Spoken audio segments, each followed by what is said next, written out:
ધારી તાલુકાનું ઝર ગામ રહેવાસી ઝરના ત્યાં એક પરિવાર બહુ દુઃખી છે, જ્યાંથી આ પરિવાર હાલમાં આવી જગ્યા ઉપર રહી છે। આ બેન છે માનસિક બીમારીથી પીડાઈ રહ્યા છે, જેથી કોઈ આ પરિવારની મદદ કરવા માંગતા હોય તો પ્લીઝ આ લોકોની મદદ કરજો। હાલની પરિસ્થિતિ બહુ ખરાબ છે, આ બેન પાસે દવા લેવાના પણ પૈસા નથી। આ લોકોની પરિસ્થિતિ હાલમાં બહુ ખરાબ છે, જેથી કરી કોઈ આની મદદ કરવા માંગતો તો પ્લીઝ આ લોકોની મદદ કરજો।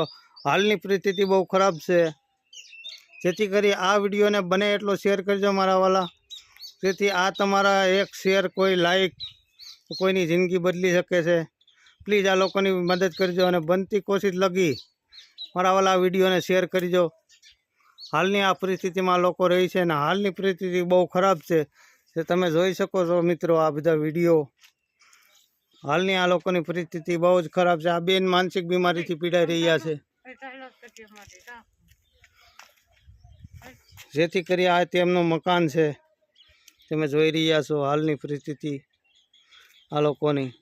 તો બને એટલો વિડીયોને શેર કરજો, જેથી આ પરિવાર હાલમાં તમે જોઈ રહ્યા છો મિત્રો આ લોકોની પરિસ્થિતિ આવા મકાનમાં રહી છે, પણ ખાવા ઘરમાં કાંઈ છે નહીં, જેથી બને એટલો મિત્રો આ વિડીયોને શેર કરજો। હાલની પરિસ્થિતિ તમે જોઈ શકો છો। આ બેન માનસિક બીમારીથી પીડાઈ રહ્યા છે ઘણા ટાઈમથી, પ્લીઝ આ લોકોની મદદ કરજો, બને એટલો વિડીયોને શેર કરજો। જય માતાજી, જય દ્વારકાધીશ।